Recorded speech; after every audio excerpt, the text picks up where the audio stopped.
Olá, quinto ano, tudo bem? E aí, estão comportando muito bem? Ok. Então, hoje nós vamos fazer uma pequena revisão dos conteúdos que nós já trabalhamos, né? E depois nós vamos fazer as atividades lá da trilha. Eu quero que vocês prestem bastante atenção, né? Faça com cuidado, sem pressa, leia, se possível, 2 vezes, né? Com calma, que tudo vai dar certo, tudo bem? Então vamos fazer esta revisão aqui para que vocês se saiam melhor ainda do que já tem costume, certo? Nós vamos falar sobre a tradição oral e a cultura dos povos nativos, né? Então, nós já vimos sobre a tradição oral dos povos nativos e também dos povos africanos, né?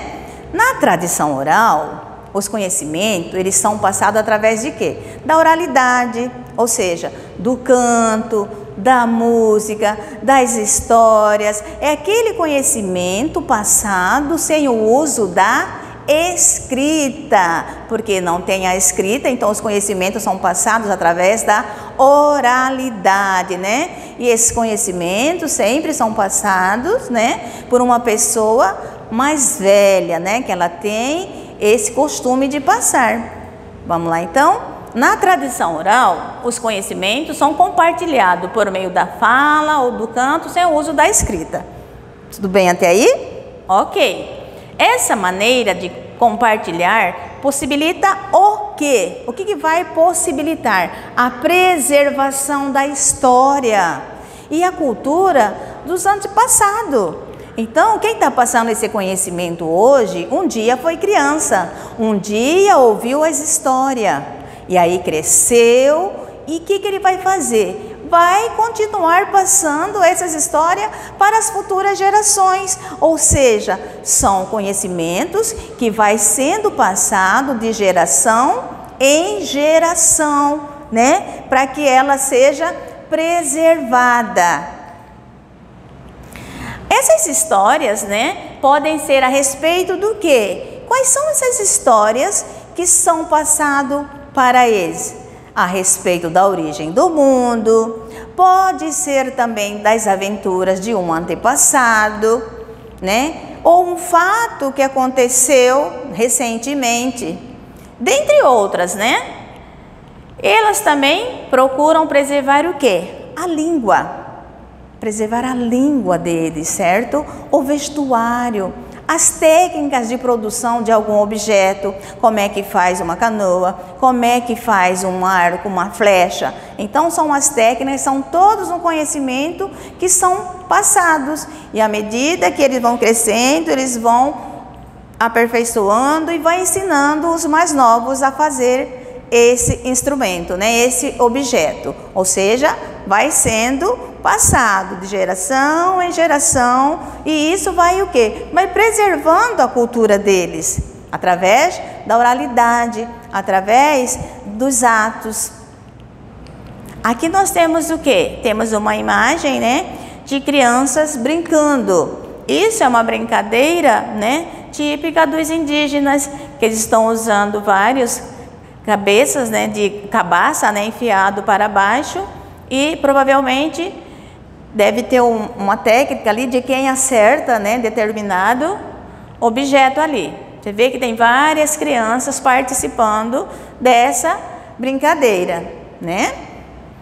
Temos ali outras crianças, né, usando o imaginário, brincando ali, já fizeram umas casinhas, né, montando o seu objeto para brincar, né?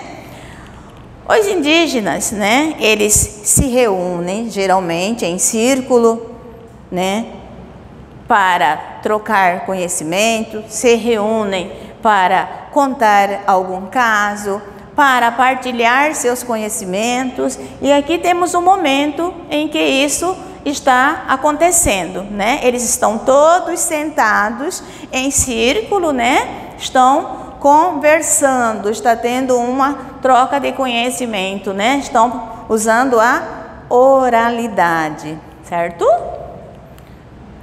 Nas etnias indígenas brasileiras, os pajés, Os pajés, eles são responsáveis pela transmissão de histórias, de cantos, né? E isso vai indo de geração em geração, né? Foi o que eu já falei. E a preservação dessas tradições orais, né, não seria possível sem a repetição de gesto, sem a repetição dos cantos, sem a repetição das histórias, das expressões artísticas, né, dos rituais, entre outros. Então, como assim essa repetição? Conta hoje, aí passa, conta de novo, canta uma música hoje, amanhã canta novamente, ou seja, essa repetição que faz com que esses conhecimentos sejam passados, sejam memorizados, né? E fiquem ali e vai perpetuando de geração em geração, através da oralidade. Agora vamos falar sobre os povos africanos e suas tradições orais. Sabemos que a África é um continente formado por muitos países, por mais de 50 países, ou seja, há uma diversidade de etnia nesse país. É muito grande a diversidade desse país, né? A etnia deles. Então, a cultura africana apresenta forte tradição oral, né? E uma variedade de mitos, de histórias, danças, músicas, línguas e modo de viver das diversas etnias. Então é bem diversificada, né, a oralidade na tradição africana, certo? Então, na tradição africana, quem é o responsável por transmitir esses conhecimentos? Estão lembrados? Isso mesmo, são os griots, né? O griot é uma pessoa, né, que está ali sempre passando o quê? Os seus conhecimentos, né? Tudo aquilo que ela sabe, que acha que é importante estar passando, senta-se no chão, os mais novos ficam ouvindo com respeito e essa repetição, a mesma coisa, vai passando de geração em geração, fazendo com que esses costumes, né, sejam preservados. Aqui nós temos, né, um griot, né, passando conhecimento para um chefe ali da tribo, daquela etnia, e muitas vezes, mesmo sendo um líder, né, eles recebem conselho dos griots para apaziguar um determinado conflito, passar os conhecimentos. Então, essa é a função dos griots, né? Todos ouvem, né? Todos ficam ali ouvindo com bastante atenção. Aqui nós temos mais griots que, ao passar o conhecimento, eles usam também instrumentos musicais que facilitam a memorização. Porque vai tocando, então esse ritmo, né, vai facilitar que esse conhecimento seja o quê? Memorizado, que eles aprendam com mais facilidade. As danças, né, tem também o momento da dança, que é passado todo tipo de dança, que eles vão aprendendo, né? As tradições orais africanas, elas se caracterizam pela repetição de versos e ritmos, né? Então, se tem verso e tem ritmo, fica muito mais fácil de você memorizar. Como já disse antes, né? Qual que é a função do griot? Função de quê? De guardar e transmitir os conhecimentos do seu povo, além dos registros do passado, né? Dentre outras possibilidades. Então, as línguas, ao serem utilizadas, né, ao entrar em contato com uma outra cultura, elas sofrem transformações, né?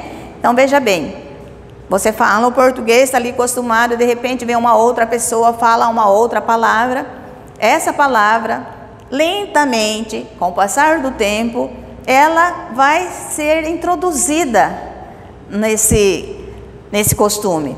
É o caso de que de muitas palavras da língua portuguesa falada no Brasil, que tem origem de quê? Origem em outras línguas. É o caso do cafuné. Lembra que eu falei já do cafuné? Né?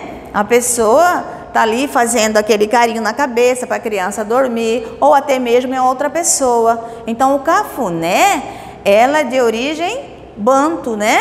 Vocês lembram também da rede, né?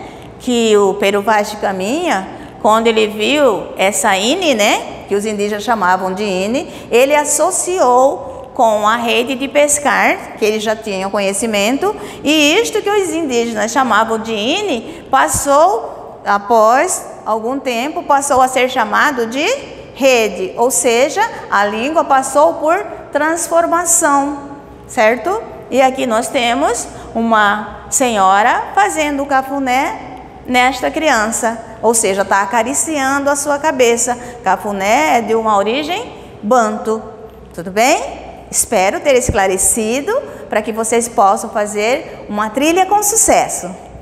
Até a próxima!